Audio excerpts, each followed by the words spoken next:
তো এখন এখানে দুপুরের খাওয়া দাওয়া করতে বসেছি। তো এখানে আসা মানেই একটাই জিনিস, চিকেনের ঝোল আর ভাত। আসলে আর কিছু বানাতে চাই না, কেন কি বাচ্চারা চিকেন বেশি পছন্দ করে। তো যাই হোক, খাওয়া দাওয়া হয়ে গেল। এখন বাজে বিকেল 4:30, পুরো একটু মেঘলা মেঘলা করে এসেছে বাইরেটা। তো এখন হানির ফ্রেন্ড এসছে, তো হানি ঘরের মধ্যে খেলাধুলা করছে। তো বাইরে একটু একটু হাওয়া দিচ্ছে, পুরো মেঘ করে এসছে। তো আমার একটা ফ্রেন্ডের বাড়ি যাবার ছিল, দেখি কিভাবে যেতে পারি। তো আকাশটা তো অন্ধকার হয়ে এসছে, দেখা যাক যদি বৃষ্টি আসে তাহলে তো যেতে পারবো না। দেখো কিরকম পুরো অন্ধকার হয়ে গেছে আর পুরো হাওয়া দিচ্ছে, মানে একটু একটু বৃষ্টিও পড়ছিল হালকা হালকা করে। তো এখন ছাদে এসেছি, ছাদে দেখতেই পাচ্ছ মিস্টার বড়ু এখন ছাদটা পরিষ্কার করতে লেগেছে। আসলে সেটা না, এখানে সব পাতা পড়ে একদম পাতা জমে গেছে, নালিটা বন্ধ হয়ে যাবে, পাতার মুখ। ভালো লাগছে এখানটা আসলে না মনে হয় থেকে যায় কিছুদিন, কিন্তু কিছু করার নেই, চলে যেতে হবে, কালকেই চলে যাব। তো ভোটের জন্যই এখানে আসা, বেসিক্যালি কালকে ভোট আছে, ভোটটা দিয়েই চলে যেতে হবে। কেনটা কি ঈশানের তো এখন অনেক পড়া হয়ে গেছে না, একটা পড়াও কামাই করা যাবে না, তো সেই জন্য চলে যেতে হবে। তো চলো যাক, ভালোই লাগছে বেশ একদিনের জন্য এসে। দেখি পরে যদি আবার দেখা যাক, পরে যদি আবার সময় পাই তখন আসবো। দেখো চারিদিকে সবুজ সবুজ না, এত ভাল লাগে।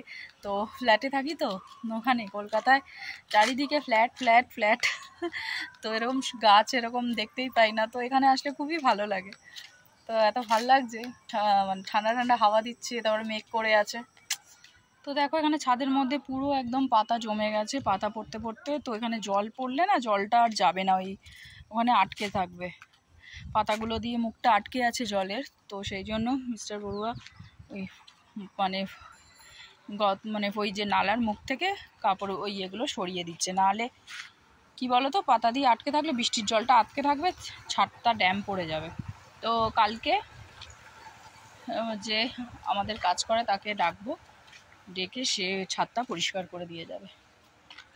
আর এত সুন্দর না, রাস্তার সামনে বাড়ি, তো রাস্তা দিয়ে গাড়ি টাড়ি যায়, বেশ দেখতে ভালো লাগে। তো ফাইনালি এখন আমরা বেরিয়েছি, ওই বন্ধুটার বাড়ি যাচ্ছি। এখন বাজি 8:30। তো জানি না ওর বাড়ি কখন পৌঁছাবো। তো বলেছি যখন যাব ওর সাথে দেখা করব, তাই জন্যই যাচ্ছি। ওর শরীরটা খুব একটা ভালো না, তাই জন্যই দেখা করতে যাচ্ছি।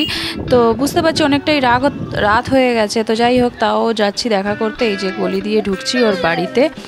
তো তোমাদেরকে ওর সাথে দেখা করাতে পারছি না, ওখানে গিয়ে ওর সাথে আমি এতই কথা বলতে মানে ব্যস্ত হয়ে গেছি। তো নিজের মতন, যাই হোক, সব কিছু তো আর শ্যুট করা যায় না। তো দেখা করে এখন বাড়ি ফিরে যাচ্ছি। এই যে অনেকটাই রাত হয়ে গেছে, এখন বাজে 10:30। তো যাবার সময় গিয়ে ঘরে তো গিয়ে আর কিছু বানাবো না, এই যে ঠাকুরের জন্য একটু ফুল নিয়েছি, নিয়ে আর এখান থেকে দোকান থেকে অল্প একটু রুটি আর তরকা নিয়ে বাড়ি চলে যাচ্ছি। তো গিয়ে কিছু একটা করার তো ইচ্ছা নেই, ডিনার তো করতেই হবে। তো সেই জন্য এখান থেকে রুটি আর তরকা নিয়ে বাড়ি চলে যাচ্ছি। তো চলো আবার দেখা হচ্ছে তোমাদের সাথে একটা নেক্সট ব্লগে।